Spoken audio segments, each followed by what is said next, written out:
Time for the 49ers Rush Podcast.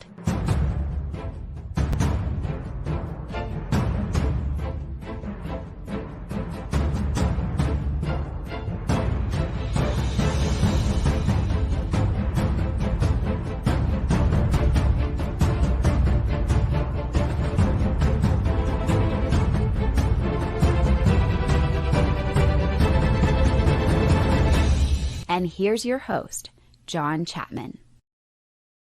What is going on, faithful? It is Tuesday, and it's a rested Tuesday, Wayne. Are you feeling like you got a little bit more energy today? Am I by myself here? No, you're not. I mean, last week was rough. Like, I felt like I was cramming in, because of the early game, I was trying to cram in the shows, the this, the that. And so now I'm like, I need stuff to do, right? Yes. And now we're getting back to the regular schedule. Nice few days off. I'm sure the players are well rested. I know John and I are well rested, but my energy is there. We are about to light up Levi's this weekend because we got the Bird Gang coming into town. And I can tell you right now, it's about to go down. That's right, man. I love it. You got another divisional game, your first home divisional game. And, here's what we're going to cover. It's titled The State of the 49ers. I want to constantly always look back to see where the Niners are after a given week amongst the rest of the NFL. But we're going to look forward a little bit to the Cardinals. We got some really fun hypothetical questions that we got. We got Clayton, the mad scientist, is behind the scenes running the chat. So get your comments in. Today is the day we're going to be talking about all those comments. So we appreciate everybody that is here. We're thankful. This is huge. The 49ers, one of three undefeated teams in the NFL. You got us, you got the South Beach 49ers and the Miami Dolphins, and you've got the Philadelphia Eagles who put on a clinic yesterday. We had 9 undefeateds last week, Wayne. Now we're down to 3. You went from 9 to 3. Real quick. Is it crazy to say that these are 3 of the best teams in the NFL currently? It's hard to put anybody else up there with them. Yeah, man, I think these are 3 of the best teams. And regardless of how each of them have won their games, you have one team that just seems to offensively just put up a bunch of points. You have one team that's kind of like getting by, and you have one team that just seems super well balanced. I'll let you guys figure out which teams I'm talking about, but that's what you have. You have a well-balanced team. You have a team that's, getting by on some nitty-gritty stuff, but they're winning. And then you have a team that just seems to be putting up crazy type of points offensively against these defenses that they face. But these potentially are the best teams. Now, I don't want to count out some of the 2-1 teams, but they're pretty good too. So the season at some point will eventually shape itself out. But as of right now, it's only 3 that are 3-0, baby. Yeah, there's no way if you're doing any type of power rankings whatsoever, which power rankings don't really mean anything to the teams or to the players or anything like that. But the way that it works is the 49ers got to be top 3. And I would argue if somebody's doing a power ranking anything and the 49ers are not top 2, then I think there's a little bit of an issue there. But the good news is we got a lot of football left. We're going to get to see who's whom. Got to use the correct indirect object there. But I'm excited about this. Now, let's focus. Did I do it right? I think you did it right. I did it right. Yes. Yeah. Yes. Miss Janet would be so proud of me. Or it could have been who's who, the who's who. Oh, see, that's past my grade level. That's past my grade level. Okay, all right, my bad. English was my least favorite subject. Not gonna lie. I just don't like the rules, man. I just want to have fun and tell stories. Hashtag history. That's the way it was. Now, let's go to. I put this poll on YouTube, and so if you are watching this on YouTube, the question's very simple. Who is the 49ers player that has surprised you most so far in a positive way? And I said, if other, put in the comments, so you guys can throw that in the chat now. I offered 4 suggestions. Javon Kinlaw, Ronnie Bell, Jake Brindle, Jake Moody. So, Wayne, we'll turn it over to you. We'll let other people get their votes in if they're on the live video feed, which I want to say thank you if you are on the live feed. But if not, we still love you guys. Who stood out to you as far as the most surprising player for the 49ers so far?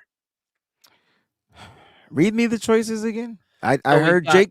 I heard Moody, Kinlaw, Brindle, and Ronnie Bell. And there's more people we could put in there that are surprised in a positive way. Ambry Thomas, yeah, Isaiah I have one Oliver going as well. I'm gonna go with I think I'm gonna go with Bell.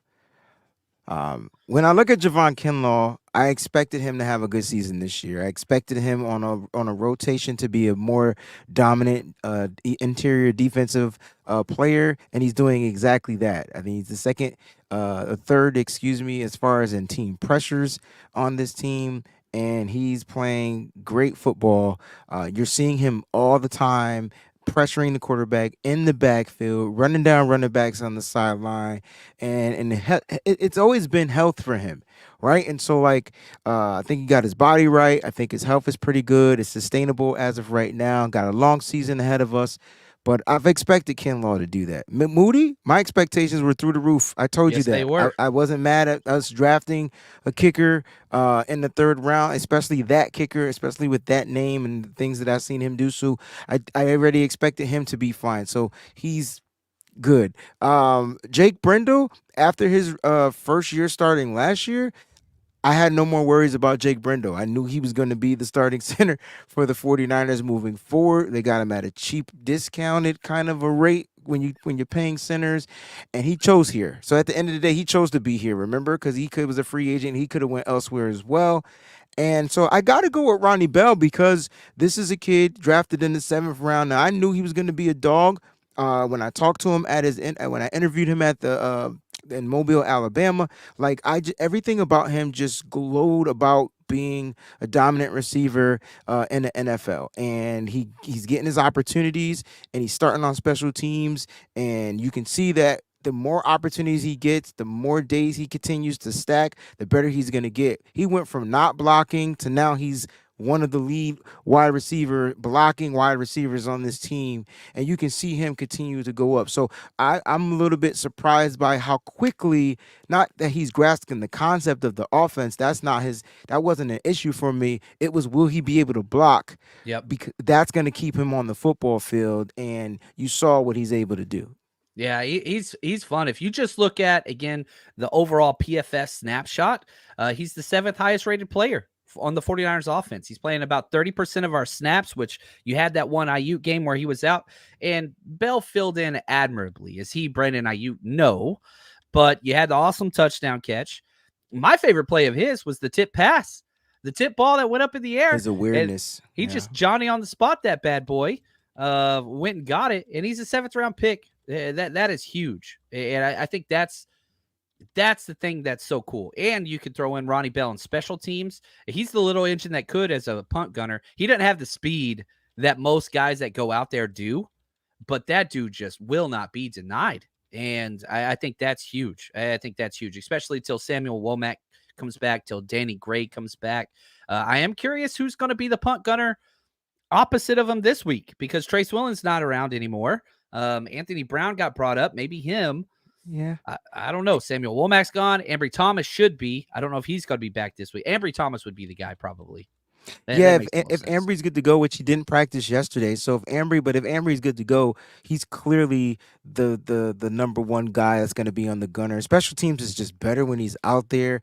I know he's kind of lackadaisical in the pass catching game for everybody that goes out there and they watch football, even though I don't think they really understand the scheme and fit of what Steve Wilkes is doing. You're playing press man, so you got one guy up on guy and you got one guy off on the guy. You're giving up the underneath route. You're not getting beat over the top. Ambry Thomas at one point when he was playing was leading the team in tackles, and now Diamador Lenore is leading the team in tackles, so that's fun. But look, I think it's got to be Ambry on special teams once he comes back. And when you get him and you get Womack back there, then dang it, our special teams will be back in lock.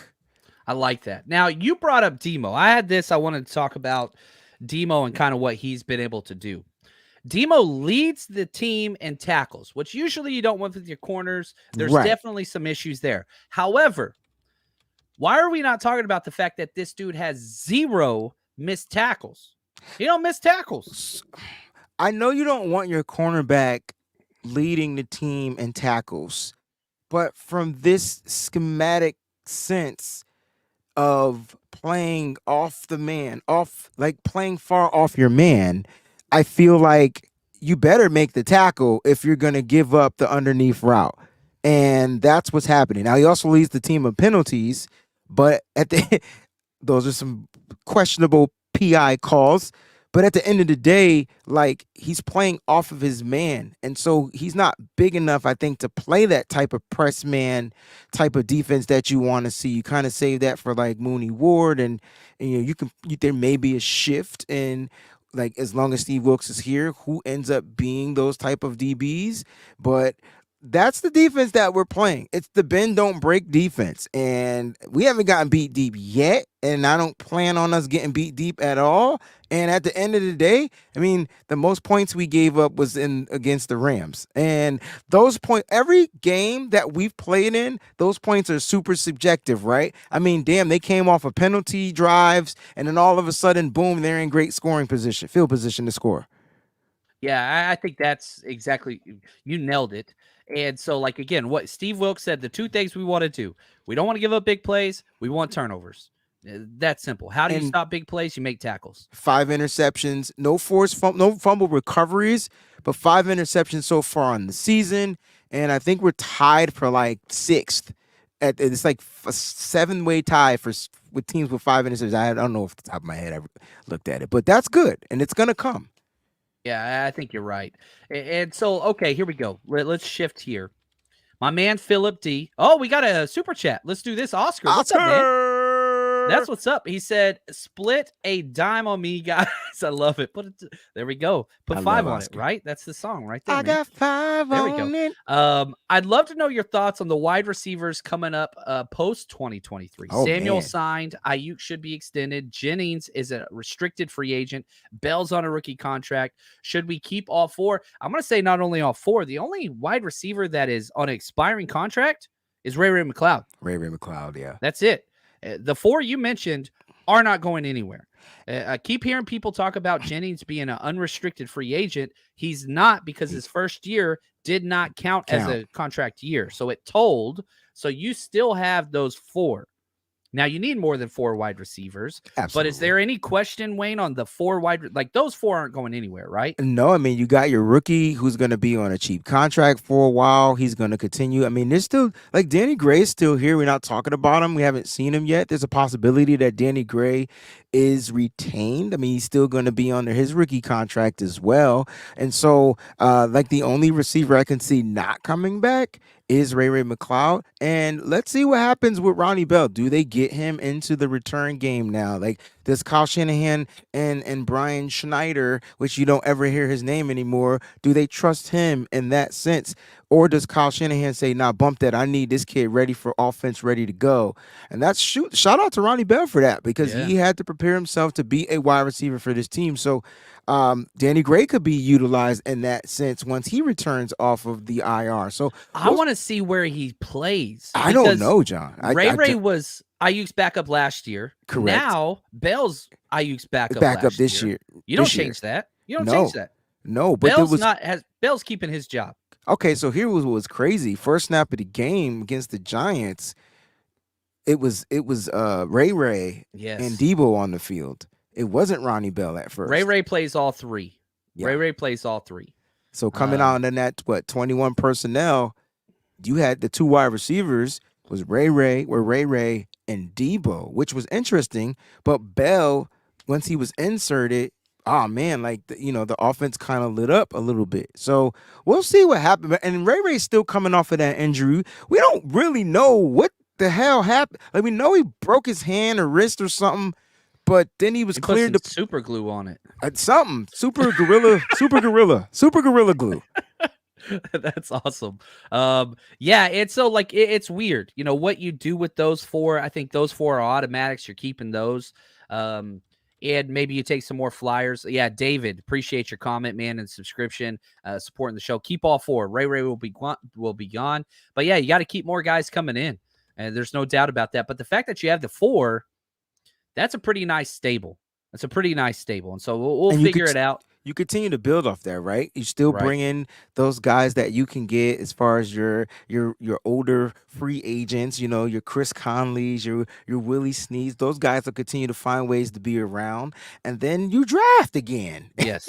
And I think if you're paying 2 top-tier wide receivers, Debo, Ayuk, then the rest of the wide receiver is going to be cheap cheap options, rookie drafts, veteran kind of free agents. That's what you're going to do. Sean says, to be honest, we might be looking at trading to wide receiver this year, similar to the Jeff Wilson trade, not trading Ayuk, but maybe Ray Ray. Yeah, I mean, it's one of those things like if you get a bunch of backups, trade the expiring contract. That's what we did with Ray Ray. If somebody wants to overpay, that makes sense. I don't like it, but yeah, I totally, that makes sense, Sean. And I don't know. What are your thoughts? Let's say Danny Gray comes back and proves capable. Somebody offers us a 5th round pick. Are you taking that? Or are you saying no for Ray Ray? I think I'm saying no right now. I don't want us to trade Ray Ray, but I again, it's love that dude. business. But I just feel like, look, Ray Ray is a little dog. You watch him out there, he's blocking, he's doing all the intangible stuff, and his number is gonna eventually get called up. But look, Sean, that's definitely a valid possibility. The Niners do look to move players and things like that. You know what I'm saying? So it it's gonna be. I'm more concerned of who the Niners gonna pick up by the damn trade deadline. I think that's what concerns It's me gonna more. happen. Yeah, And we'll because figure it out. We'll it's figure it out. it's gonna be somebody. We're gonna be like, whoo, they do it every year, and this, my friends, is why they're extended. Yep. And let me say this before we finish this Ray Ray talk. The current 49er with the highest run blocking grade on the team, Ray Ray McLeod. Ray Ray McLeod, a 90.8 PFF grade. Juwan Jennings is second. Trent Williams is third. Ray Bro, Ray's that freaking good. I That good. I watched this film last week. I just finished it, so I just, I watched it, and I was just like, yo, this little motherfucker is in on the plays, bro. He's a trip, man. He's a There was trip. one play that he couldn't push the defender out enough for Christian McCaffrey to slip into a little gap, and it ended up being like, a minimal gain or a tackle for a loss. But other than that, that young man could block. I love it. I love it. Johan, what's up, man? He says, love from Ireland, hashtag Niner Nation. I love it. I like the Roy Kent AVI there. There we go. Shout out to I love that show. I missed the show watching what's the soccer coach's name? What am I missing on Apple TV? What's it Yeah, called? Ted Lasso. Sorry. yes, Goodness. I haven't seen it yet. I know I know the characters, but not the name of the show. What's wrong with me? Big Papa, what's up, my friend? Excited to be with Big Papa. He's going to be manning the grill this week, which I'm excited about because we have decided we're going to be doing bacon avocado cheeseburgers this week, which is going to be awesome. I'm excited to get this menu put together. We ain't doing anything light. And if you are coming to the game, we're going to come back to your comment in a second. But if you come to the game this weekend, come party with us. We're going to be over in Blue Lot number 1. We got 49ers versus the Cardinals. We're going to have TVs. We got the London game this week. Our tailgate, we're going to be ready to serve food right around 10:15 to 10:30. So as soon as you come in, we're going to have everything set up. We got 2 TVs, one set up on Red Zone, one set up on, one of the local games that are going to be on. So we're going to have the games going live. We're going to be having a good time, trivia, music, beer, liquor, homemade margaritas. We had a 5-gallon bucket of margaritas. We had a great time. Remember, kids get in free with the ticketed adult. And shout out to Vicky because we're doing a girls' weekend. So if you this is for the ladies out there. We're trying to increase their presence. Half off for all females. So if you need a ticket for a female, you just got to email me, 49ersrushpodcast@gmail.com. You pay through me. Everybody else, head to 49ersrushroadtrip.com. Get your tickets there. It helps us the earlier buy just so we know how much food and drinks. We've never not had enough food or not had enough drinks at any of our events. That's a point of pride for me. But you help us by knowing exactly how much we need to buy so that we can keep that streak going. So, yeah, that's what we got there. So get your stuff. Let's get to Paul's comment. Again, Big Papa, what he had there. He says, do we need any more picks in 2023? You look at our draft picks moving forward. We currently have 12, Wayne. We got 12 draft picks next year. You talked about getting somebody at the trade deadline. We've got all the ammunition in the world to go pick up some players. So back to his question, we're sitting at 12 picks. Do we want to sell any players? Players, no. I mean, I think we have tons of picks to move to get what we need. if we're in need of something. Like, you know what I'm saying? Like, I think the Niners only make that trade if they need it. Like, and this is the cool thing, right? They're evaluating these guys right now. They're going through, they're seeing like who still might not be capable, or if there's a crazy freak injury, then obviously they're gonna use what they have to use to get it. But so I don't think they need the picks. I know we want the picks, but I don't think the team needs the picks, and this is why they're here. And they'll figure out ways to shore up picks for 2024 up to 2029, or whenever those guys' contracts extensions expire. So, like, I just feel like the Niners are going to figure out ways. They do it every single year to make sure that this team is contending for a championship. So, do they need the picks, Big Papa? Nah. Will we like to see them draft in 2023 for sure? Will we draft in 2020? Yeah, it just might not be to the third or fourth round. There we go. I mean, currently we have our own first, second, third rounder, plus 2 additional third-round picks, one for the Carthon D'Amico signing, one for McGlinchey. We got our own fourth rounder. We got another fourth rounder for the Trey Lance trade. We don't have our original fifth rounder. That was CMC trade. We lost that one. But we got a fifth-round comp for Ebukam, fifth-round comp for Ominahue, our own sixth-round comp for Mosley, seventh round to own our own pick as well. So we got a lot. And I'll let you take this comment from Bose. 12 picks, boss. 12 picks. He said it better. The reload on this team can make us real dangerous. Yeah, it can, right? The way that the Niners continue now that the Niners have their base, right? They have that formula. They have the base. All they got to do is continue to find ways to reload. They draft certain types of players that fit now what they created. When they first got here in 2017, it was tough. They were they were inherited with the team, and it wasn't good. They had to re-gut. They had a bunch of draft picks. They spent draft picks. They wasted draft picks. They spent first. They were terrible at drafting first round players, right? They terrible. So at the end of the day, when you look at it now, and in hindsight, you can say, all right, they had to do what they had to do in 2017 to kind of start building the culture here. Right. 2018, 2019, we had the Super Bowl run. 2020, we dealt with COVID and the injuries. 2021, we were back to contending. 2022, we were back to contending. 2023, this is the year of the Super Bowl. Yeah. There we go. I like that. Very, very well said. What's up? We got a comment here, a super chat from Talking Head. Appreciate you. No diss on Purdy, but man, I went to the USC game last weekend. I wish we were in on Caleb. Talking about Caleb Williams. Yeah. The thought he goes to Arizona or Rams is scary. So I got a question this week. So I was planning on getting to this a little bit later, but I want to pose this question to you. I haven't asked this of Wayne just yet. So I'm going to give you 2 scenarios. I know my answer. Jared S. asked this on Twitter. You got to pick one of these 2 options. Okay. Option 1, you sweep the Cardinals this year. You beat them both games, but they get Caleb Williams. Mm-hmm. Or you let the Cardinals win both games to get you this year, and no way they get Caleb Williams. Which one would you pick if you're the Niners? I'm not letting the Cardinals beat me, period. I don't give a fuck who they get. Like, I don't know. They can have Caleb Williams and any other player that they want with all their draft picks. Wayne. But at the end of the day, they still not beating the 49ers.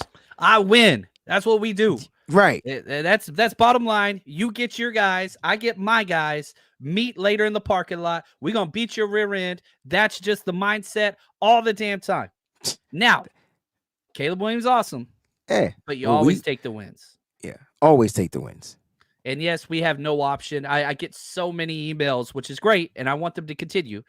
Man, if we do this, this, and this, and this, we can get Caleb Williams. First off, whoever gets the first overall pick this year is not trading it for anything. The Niners have 0 opportunity to get that first overall pick. So like last year, you had the Bears there and they traded out of it. That ain't happening. That was with a 5'10" quarterback. You're not doing that for Caleb Williams. I don't care if we offered 6 first rounders and Nick Bosa. Caleb Williams is, which I would not do, obviously, but there's nobody's trading for that first overall. Like, whoever gets it, they're going to get it. And the best news was, not only did the Cardinals win last week, but so did the Texans, because they have 2 shots at that overall pick. And they did not get it, which is awesome. And I don't know there's only how many defeated teams are there right now? There's the Panthers are 0-3. And if they get that, they're the one exception where if they get that first overall pick, they might trade it. That's it. Chicago Bears, yeah, they're taking a quarterback. Fields ain't it. That's done. Fields is that entire quarterback class just didn't work out besides Trevor Lawrence, which sucks because I like Fields. But are you with me? Do you think Fields is done, right? Yeah, I mean, I don't even think. I mean, at times Trevor Lawrence doesn't even look that great. Like that's just a weird class. I mean, he has the most potential to be successful as a quarterback in the NFL, but yeah, Nobody looks amazing. Yeah, like Fields just doesn't look good unless he's running the ball, and That's that it. ain't what you want him to do. So we got the Panthers. They might pass on him, but I doubt it. The Minnesota Vikings would take him in a heartbeat. They've already decided Kirk Cousins isn't the quarterback of the future. It's his last year under contract. I think he's one of the guys that could be traded before this deadline. Now, he has a no trade clause, but he's with the 0-3 Vikings, who have already said they don't want him. Anywhere he goes would want him. They'd probably have to redo his deal. The Denver Broncos, they're taking him 100%. Russ is done. They just got blown out by 50 at home. So those are the defeated teams. So from a Niners perspective, you want the Texans to win and you want the Cardinals to win, but not against us. Right. It's not worth it. Right. I think we're good there. All right. Deep breath. Always win every game. Always. Now, my man Philip D asked this question over on the 49ersrush.com. Shout out to Philip. He says, man, can you talk about Kyle Shanahan's scripted plays at the start of the first and second halves and why we always have success? What is it about those plays? So, Wayne, I'm going to let you kind of tee off this one a little bit, and I'll jump in after you're done. Why is it that the 49ers always have so much success to start the game in the first half and the second half? What's going on there? Yeah, I mean, it's because of the scripted plays. So, like, the coach has a set of plays that he feels are going to be successful and what he's, it's his game plan, right? So he comes out, and if you watch the first drive of the 49ers, if it's properly executed, 9 times out of 10 it's going to put up 7 points. And if not, will result into the 3 points. Now, sometimes teams will come out and they'll try to, you'll make mistakes. They'll try to like combat those plays.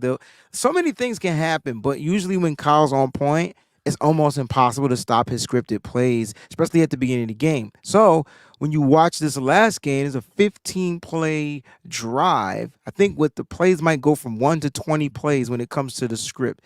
And then and we stall, and then we end up getting 3 points. And then now we go back into like adjusting and kind of figuring out like, all right, can we get our quarterback in the rhythm? How much are they blitzing? This is that and the third. So that gets rid of your script for a while. Then at the second half, you come back with something they've never seen before, and you try to set yourself up for another long scoring drive, right? And that is what Kyle Shanahan does. You see it every single game. Those are his scripted plays. It's just good that the other teams can't figure it out. Yeah, well said. When Kyle's in his bag, it don't matter. Now, you got it the pieces, but, when that dude's cooking, it's ridiculous. And you come out, you move the ball. My thing is, Kittle gets the ball when Kyle Scripps plays. Always. Whenever the script is going on, 8-5, he's involved. Whenever you start just kind of winging it, that's where 8-5 kind of not disappears, but you're not making a point to get him the ball. And one of my favorite things from going through the film this past week was any single time they were blitzing, 8-5 was the first read, because him versus McKinney or their other safety. That was the match. He was killing them. That was the matchup. I freaking loved it, man. But there was times where like Brock just had like Brock. I thought Brock adjusted well to the blitz, but there were just times where the blitz was just like there were times the blitz was right there in his face, but then there was times that the Niners gave up pressures without blitzing where they were right in his face. So there were times he couldn't make that quick read, that quick throw, and he just had to get it out of his hand, and luckily he didn't throw it into any harm's danger. So again, it's down to like the quarterback adjusting, the players adjusting. Like you just learn as the game goes along on what's going on. But right. Kittle needs to be involved every game. Yes, he does.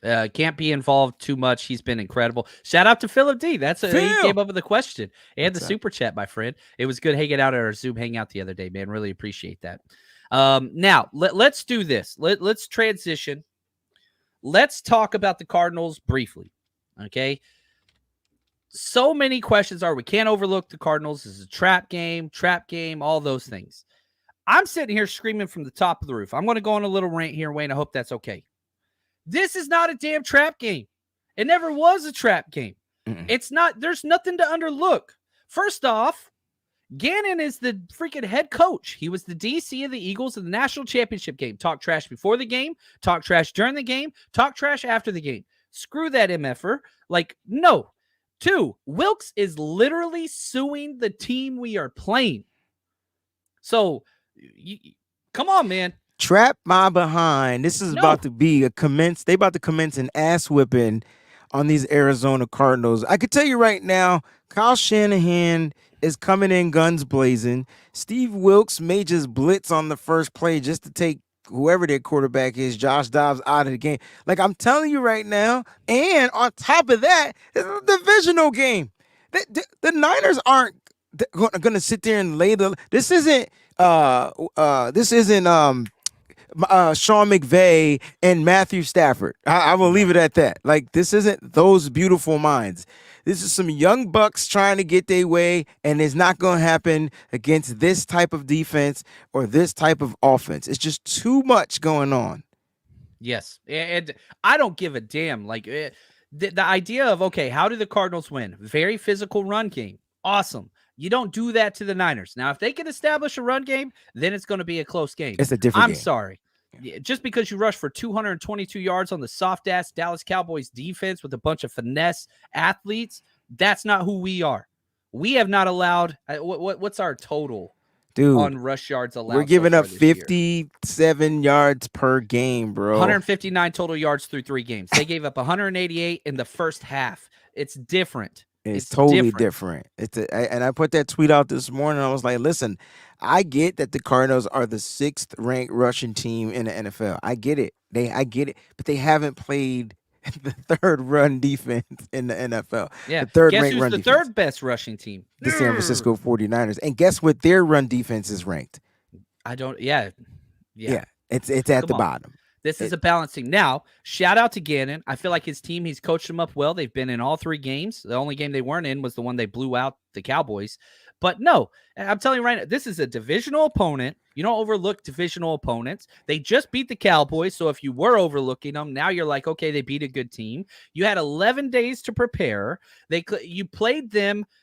They played the opponent we played 2 weeks ago, so you've already started on their film. They claimed 3 of our damn players. Are you kidding me? What is a trap or overlook about this? This is a personal damn game. This is going to be the most violent game. Dre Greenlaw might get 3 personal fouls this game because I'm telling you, Wilks is turning them loose. People will be hurt this game. I never want anybody to get injured. This is going to be a bloody game. I'm trying to tell people. I'm telling you, like, there's a lot of, like you said, it's a lot of personal ties to this team, to this organization when it comes to the Arizona Cardinals. And I'm not overlooking them, all right? But what I'm trying to say is that the 49ers, in my best Scar impression, will be prepared. I'm telling you, they're going to come out guns blazing. Just watch.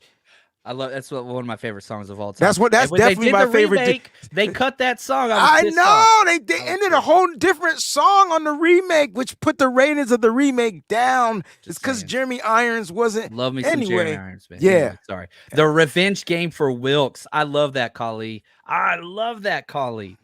Oh, West Coast Kings. I'll let you take this comment. He says, "I'll get you know what? I'll get one too. I will get another Greenlaw jersey if he get 3 flags this game. Listen, as long as he's punching somebody teeth out, I'm all for it. Like, and I can tell you it's gonna happen. Listen, just watch. Yeah. Wait, John, is Greenlaw the fastest linebacker on this team? I don't think so. Go back and watch the Giants film, bro. Now, okay, are we going off of film, or are we going off of? I'm going off of film because I'm watching him run from side to side and like sideline to sideline way too fast. Sometimes I even miss. He didn't run the 40 at the combine. Well, he didn't run it. Now we see why. Like he's like, I'll do it on the football field.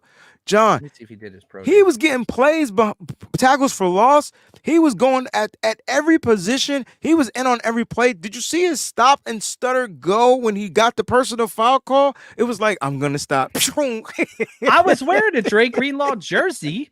I was a couple drinks in, having a good time, and when that flag came out, I knew it was on Dre Greenlaw as soon as they threw it. I stood up and did the whole baby. Yo, Like, he's don't scary. care. He's scary. Don't He's care. scary. He's scary dude. Tone setters.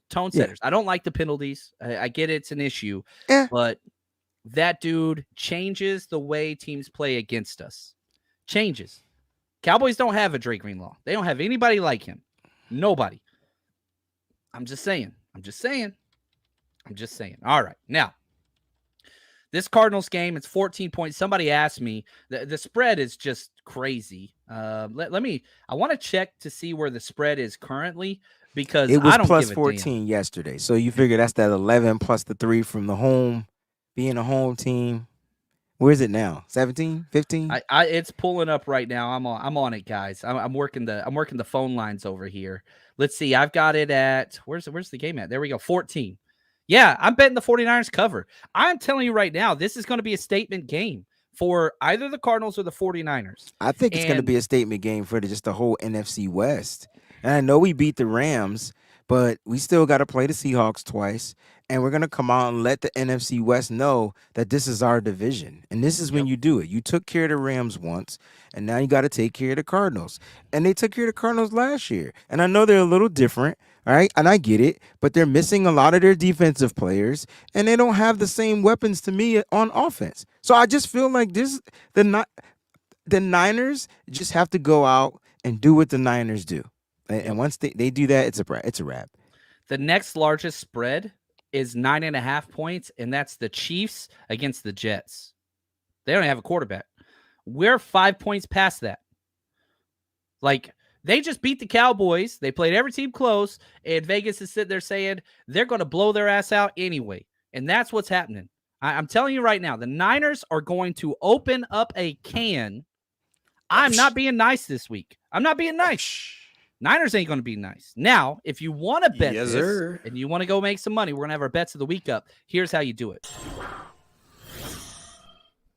Aaron Rodgers' season is officially over, but yours has just begun with MyBookie. NFL, college ball, brand new cash out system that gives you the best options to win all season long. You hit the first 2 legs of your parlay, guess what? You can cash out early, place another bet, or let it ride for a bigger payday.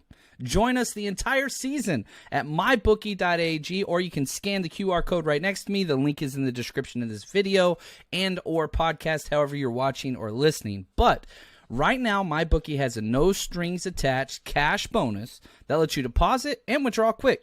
Use promo code 49ers, 49ERS, on your first deposit of $50 or more, and you can receive up to $200 in cash instantly credited to your MyBookie account. That's 49ERS, that's the promo code, to claim your bonus now.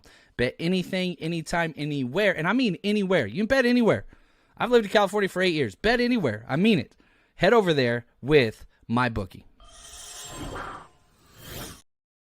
All right, let's get to some comments and questions that have been coming in. And if you still want to get a question in, go ahead and post that. What's up, RTP? Matthew the man. He says, did you see Juwan's interview where he emphasized got to stop Dobbs from running, make him throw? Wayne, take it away. Yeah, man, it's the game plan, and it's not just Dobbs. Just take away James Conner. Dobbs can run all he want, but he ain't gonna rush for 100 yards. And at the end of the day, like, you take away their run game and you force him to throw. And you know what the Niners are gonna do? They're gonna play the same type of defense they've been playing the past 3 weeks, right? They're going to play off their man. They're gonna play underneath. Those guys are gonna have to. Josh has to be accurate, and if Josh can be accurate, then he'll get 5 yards, 3 yards, 4 yards, 7 yards, occasional 11-yarder. But at the end of the day, the Niners defense will adjust and they'll start putting the clamp down on him. So he can run all he want, but take away James Conner. That's the number one thing. You take away their main running back, force them to have to try to do some trickery runs with Rondale Moore and Josh Dobbs. And I tell you, once Josh gets hit by this defense, he ain't going to want to run no more. I love that. And here's what's crazy is you talk about running the same defense. They were preparing for a mobile quarterback all last week against the Giants. Yeah. he never ran. He No. never ran. So you got that. Here it's going to be Fred Warner's going to be responsible for Connor in the run game. Dre Greenlaw is going to be responsible for Dobbs in the rush game. That's what it's going to be. And so yeah, we say this all the time. Dre Greenlaw's at his best when he plays against mobile quarterbacks. That's his best asset in sports. You That's talked why I'm about how scared fast about he was. scared about the flags on that. Oh, they coming. They are coming. I'm I can telling you see right it now. now. I can see it now. At least Jimmy Ward isn't here anymore because that's the one that would literally tee off on a running quarterback. He never understood the rule of the slide. So I think that. Greenlaw will be just. I think he'll be all right. Let them run. Let them run. That's all I got to say. So here we go. I want to update the poll that we put up to start the show. Players who have surprised you the most so far, just on the results. Jake Brindle was fourth. The reason why I put up Jake Brindle was because his run blocking has surprised me. He was always a good pass pro guy. His run blocking's been off the charts. Jake Moody and Ronnie Bell tied with 23% of the vote. Javon Kinlaw, 45% of the vote as the biggest surprise. He is third on the team in pressures. He has a top 5 PFF score. Dude's living in the backfield. Absolutely love it. The depth on the defensive line is just off the freaking charts. Anyway, any shocks there, Wade? No. I just knew. Like the moment they signed Hargrave, I was like, oh, Kinlaw's gonna be all right. And it's because now he's not. Yep. He doesn't have to be the workload. He doesn't have to take on the workload. It was never his specialty in the first place. And so now he's going to be a rotational guy who will be fresh coming in, and they're utilizing him more and more every game. His snaps go up. Why? Because his pressures continue to rise. Yeah. Let that sink in. I like this comment from Kali. He said he's not mentioned, but I think Gibson's playing at a high level too. Gibson is just, he knows his job. Always over the top, just no big plays allowed. Gibson's not the guy that's going to fly in there like Hufanga or Warner or Greenlaw. That's not what he does. He is just always on top and just keeping everything chill in front of him. Yeah, Gibson plays a certain role. You know what I mean? Like he is a tool and he knows exactly what he's supposed to do. It just always does exactly what he's supposed to do. So shout out to Gibson there. Shout out to Gibson. Next question goes to you right here. Wayne, take it away. Train wreck. Hey, Wayne, here's a question. How do you deal with East Coast bias living on the East Coast? Nice question. I don't know how I deal with it. That's a good question.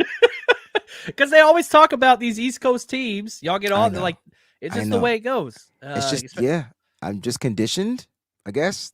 Yeah, it's a mess. It's different, but I don't know. I feel like a lot of people now are not paying near as much attention to the national media.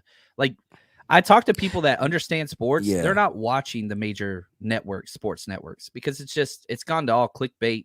Yeah.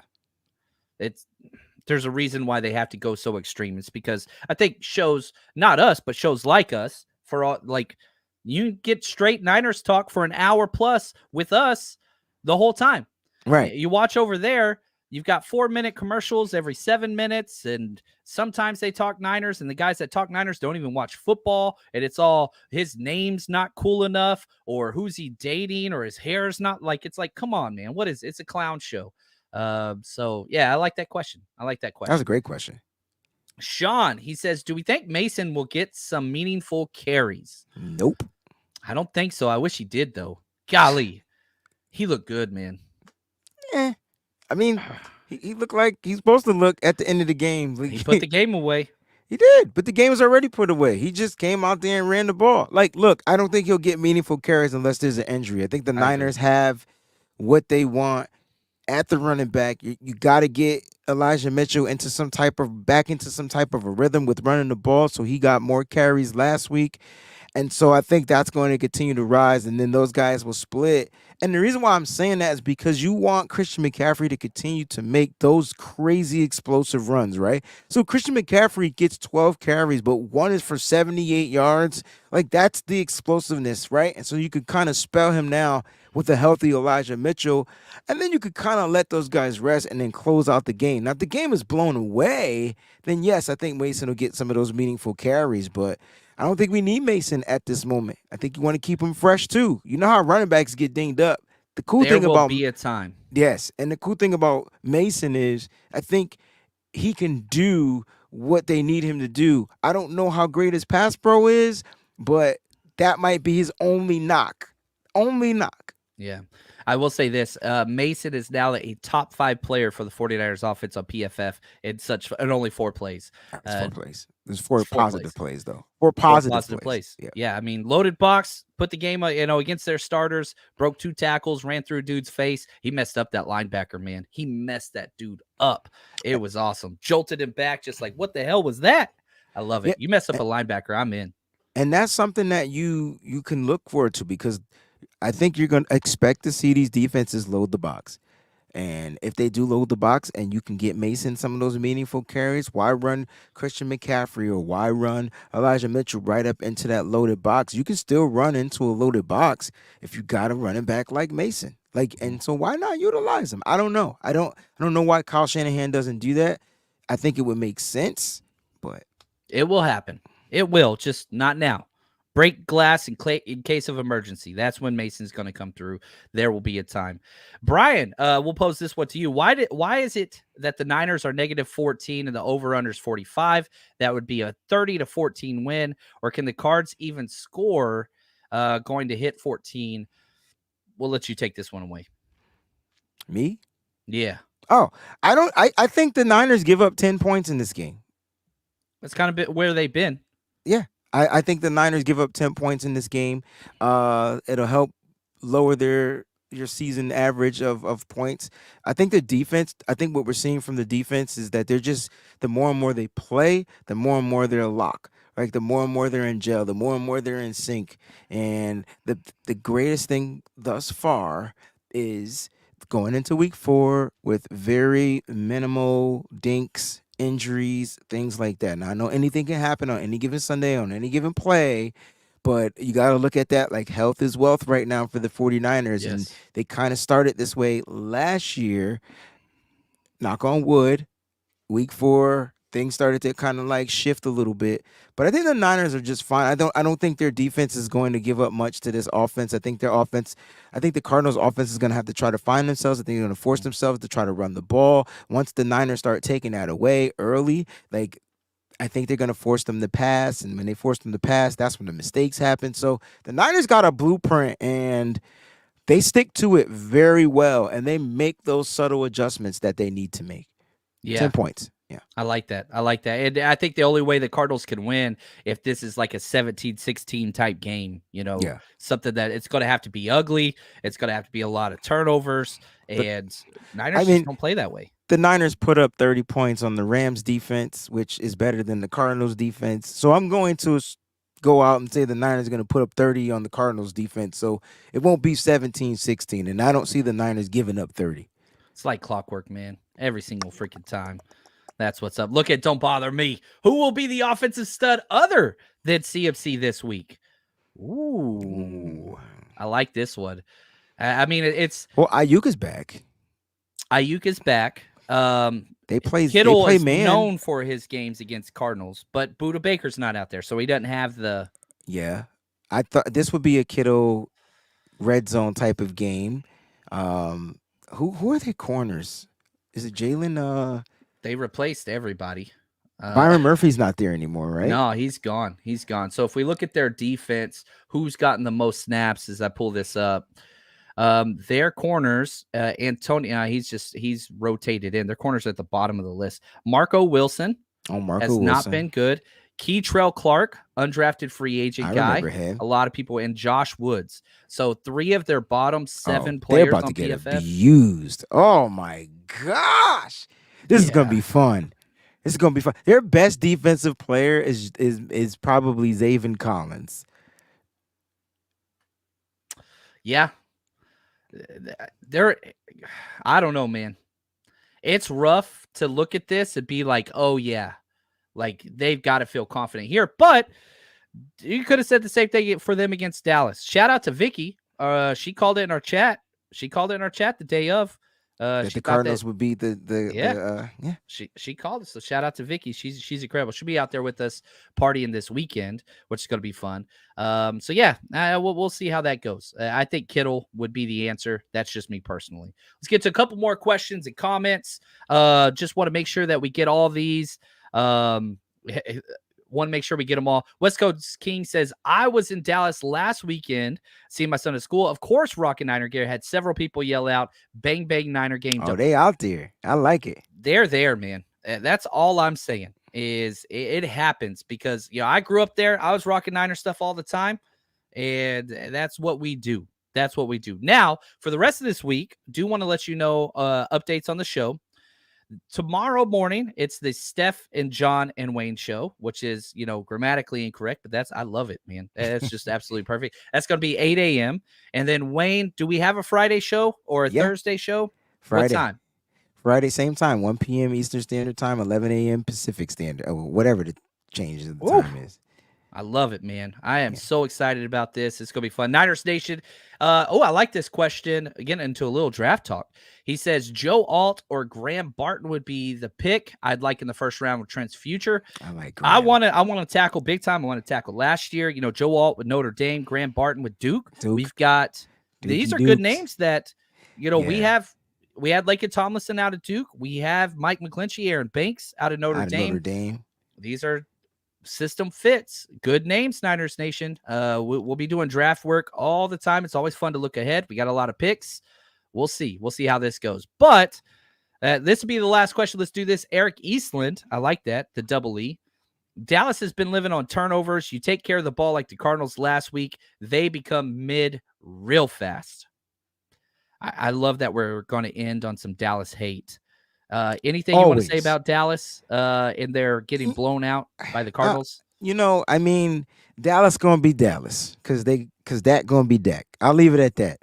But right now, I'm super focused on becoming 4-0 and defeating the Arizona Cardinals and remaining first place, not just being undefeated, but I just love it when we're on top of our division. It just makes everything that much more sweet.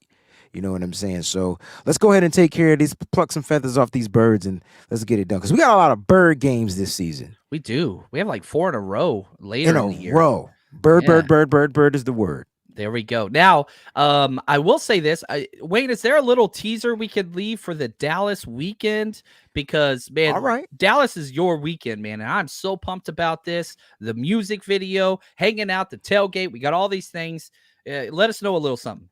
All right, cool. So the weekend of the Dallas game, I'll be out there in California. We got the 49ers rush. We got the tailgate on that Sunday. So let's go rewind. So Sunday's 49ers rush. Saturday, 9 a.m., I'll be shooting my music video. It's going to be at the Shoe Palace in San Jose. All right, so that's 2066 Business Circle Drive. I'm mad I know that junk by heart, right? We're going to be shooting it at the Deebo Samuel mural and around in that area. So if you want to be a part of the music video, come on out. Now, if you want a free rally towel, all you got to do is go to www.twben.com/RSVP, and you'll get a free rally towel that weekend. If not, you got to pay for it. All right, so check it out. It's going to be a fun weekend. Right after that, we're going to hop on over to Travis King's event from 12 to 4. So it's going to be a crazy weekend. John, I hate the Dallas Cowboys more than any team in my life. I love my mom, but during football season, we don't talk. She tried to make me a Cowboys fan, and I went the total exact opposite way, polar, and became a Niners fan. So love you, Mom. Sorry for you, but your team's going down again. And it's crazy because, like, all my friends, John, Cowboy fans. It's weird. Mine are Eagles fans. So like, that's even more weird. That's crazy. We break in the mold, but that's what it is. This has been a great show. Want to say thank you to Clayton, Wayne, as always. Just the best, man. You always bring in. I appreciate you, and for everybody that watches, and we really appreciate all the support. If you haven't subscribed to Wayne's show, please go do so. But come out in person and support this man and what he is doing for the community. I'm so pumped about next weekend, man. We're going to have a blast. So, Wayne, with that, take us out of this show. Let's wrap it up. I just want to say thank you for always remaining faithful. Stay strong. We'll see you on Friday, baby.